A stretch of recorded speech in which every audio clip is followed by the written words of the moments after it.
আমার অনেক গজল আপনাদের মোবাইলে মোবাইলে বাজে। আল্লাহ ও গো আল্লাহ ক্ষমা করে বিদায় বেলায় মোরে দিও গো দেখা, ডেকে লো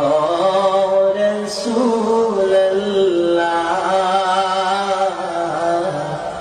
রওজা, হে রাসূল তোমায় ভালোবাসি, অন্তরে শুধুই মুখে না, জান্নাতের আশা নয় হে রাসূল, জাহান্নাম তো